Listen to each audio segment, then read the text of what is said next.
Hi, good morning. It's Rochelle and today ay second day ng swimming lessons ni RR. Nagsimula siya ng Monday and today is Wednesday. MWF siya and we still have extra time, so naisip ko na i-share yung mga dinadala namin para sa swimming lessons ni RR. Moment. Sponty to kasi naisip ko lang talaga siyang gawin ngayon dahil ngayon may extra time. Yan, mabilisan lang. Okay. Sana hindi siya matumba dyan kasi walang stand niya yung yung phone ko. Anyway, first off, ito yung swimwear ni RR. So, we would normally, tawag dito, go dun sa swimming lessons na nakasuot na sa kanya to. Pero, nasa taas pa si RR at nagbumuni-muni pa siya. So, ayun, ito yung swimwear niya for today. And then, yung mga essentials for swimming lessons. Well, actually, essentials na dinadala namin. Yung classes niya ay 1.5 hour. And we have her swimming board. Dala-dala namin yan every swimming lessons. Siyempre, water. We have to stay hydrated. Pero may water naman sila doon. May dala lang talaga akong sariling flask at saka water. And then, here's the bag. Ito yung dinadala ko. Hindi ito yung everyday bag ko. Dinadala ko lang ito. Like ito pag may swimming lessons. This is one is from Les Sportsac. And natagal na sa akin ito, I think, mga 2 or 3 years na. So, first off is, ano lang siya? Tote lang siya talaga. Ganyan. Ganyan. So, unahin muna natin yung laman ito. Sponty to. Ang ginagawa ko, hinahanda ko na yung bag niya a night before ng swimming lessons niya. So, lahat ng mga to nakalagay na dito kagabi pa. So, dito yung mga kailangan ko na madaling kuhanin. First off, yung wallet ko. Coin purse. Dito ko nakalagay yung mga rosary ko. And then what else? Ay, lip glow ko. So, nakapaglagay na ako ng lip balm na may SPF. And mamaya itatap off ko siya nitong lip glow from Dior. And lastly, my house keys. Yan lang yung laman itong ano na to. Balik ko. Hindi, mamaya na lang. Sige. And then, ito lang malaking compartment. So, pag in-open mo siya, ayan. Una, snacks ni RR, tsaka food ko if in case magutom ako doon. Dito sa unang lalagyan dito, I would put here wipes. Essential naman na talaga. Ay!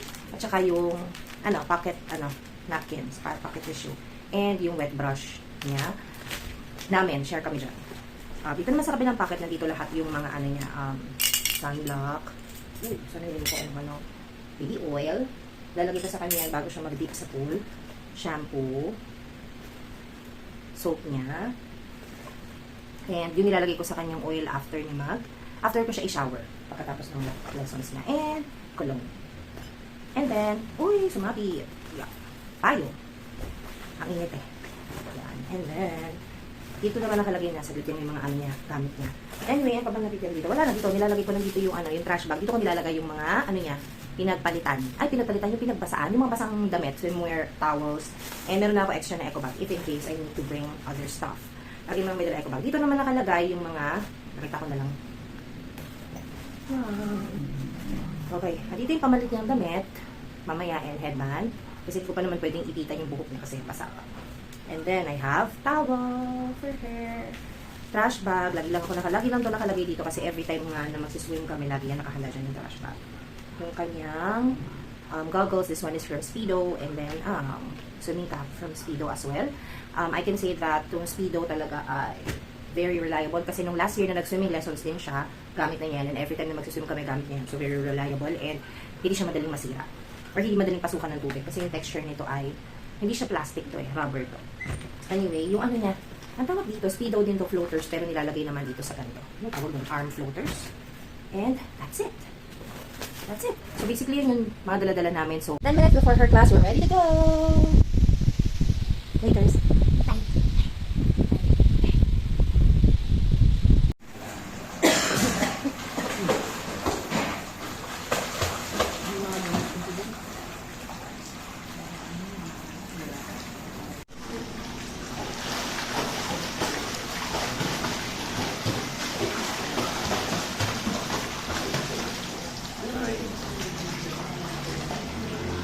And that wraps up yung swimming lessons ni RR for today. Ayun na si RR.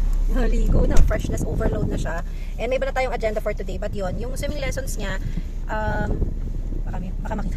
Yung swimming lessons niya, 8 sessions yun. And then, ang binayaran namin ay, how much baby? Binayaran natin. 3.5 yun for 8 sessions. Yung ika-9th session nila, which is yung graduation nila, is yun na lang yung ipapakita ko after nitong video. Kasi yun namang 8 sessions na yun. Paulit-ulit naman yung routine ko, ano yung pinakita ko, kung ano yung dala-dala ko, ganyan. Yun din naman yung nun. So yung per session talaga nila, parang max of 3 to 4 lang yung ina-accept ni coach. Kasi nga, parang natututukan niya yung bawat kids and last year, nag-start si RR sa kanila and sobrang nakita namin yung laki ng improvement. Kaya in-enroll namin siya ulit for this summer. Family friend namin sila. And yun nga, hindi ko na mapakita yung mga susunod na sessions. Ang susunod ko na ipapakita is yung last, which is yung graduation. Kasi yun yung masaya dahil sama-sama na lahat ng mga students. Parang meron silang konting program and then after nun, merong pool party. So, basically, that's it. Enjoy today's lessons. Or, pagod siya, pagod. Kasi sulit yung 1.5 hour talagang exercise na din talaga para sa kids. Anyway, thank you so much for watching. Stay safe. I will see you in the next one. Bye-bye! Bye! Bye-bye.